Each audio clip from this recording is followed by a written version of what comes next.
So by the way, like everybody that hates on me because I cut people, before you start hating on me, remember you ain't buying shit. Yeah, exactly. Okay, you didn't order anything. You canceled your order. You returned the stuff you hadn't paid for. You're returning stuff you didn't need. You're not making your car payment. You're not making your house payment. How many people does that cut? Yeah, exactly. I'm paying everyone. Yeah. Okay, my mortgages, I owe $1.1 billion. I pay my mortgage every month. Yeah, yeah. I pay my property taxes every month. I pay my utilities, my electric bill. I got 500 employees. I had a guy on an interview the other day said, we didn't cut anybody. I said, how many people do you have? Yeah. 15. I said, bro, I cut 3 times more people than you have employed. Yeah. And I still have 35 times more people than you have employed right now. Mm. So you didn't cut anybody because you don't have enough people. I heard a very popular internet guy. I haven't let go of anyone. He doesn't have any employees. None. He has 0 employees. And he's sitting on the internet saying, I'm fortunate enough not to have had to fire anyone. Bro, he don't pay anybody. Yeah. So Disney's cut 100,000 people. Tillman Fertitta cut 45,000 people. I mean, it's all over the place, right? But they hire a lot of people too. Yeah. And you're right, though, what you say. If people aren't going to the hairdressers right now, then they're firing their hairdresser. You're firing somebody. My wife reminded me about this. Mm.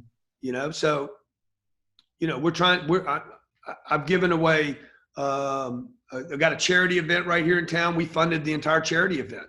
We had a bunch of firefighters and policemen in town. We funded all their meals. So the restaurants, by the way, giving it to the policemen's one thing. That's a nice thing and all. But buying the stuff from the restaurant because they can't deliver in the restaurant is keeping restaurants in business. 26 million people in the United States were let go in the last 4 weeks. Because if you're not asking the right questions, you will go in the direction of your journey. And if you're like, oh, I got to pull over right now, your journey wasn't to pull over. You were on a journey a month ago. You had dreams and goals.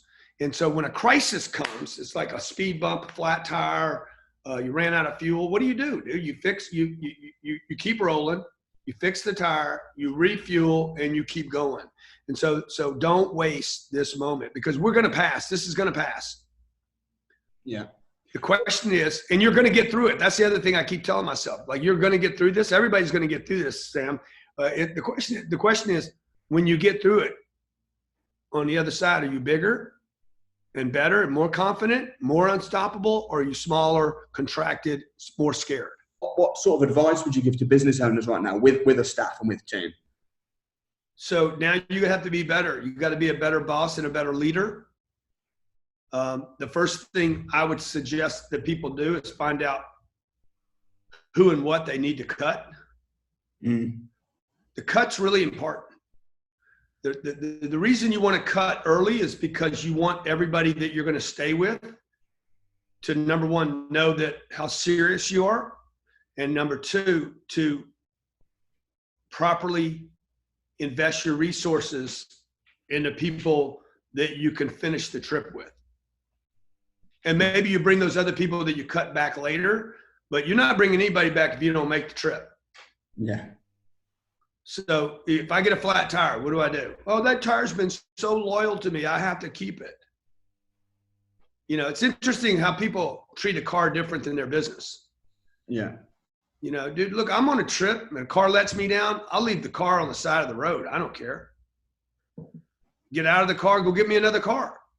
I'm not invested in that car. I'm invested in my trip. You see the difference? Yeah. I don't care about the tire. Now, when I say this, people think I'm all cold and everything. But I'm committed to the mission. And I know along the way, sometimes you lose people. If you're not losing people along the way, then you're in a fairy tale. That's not a real business.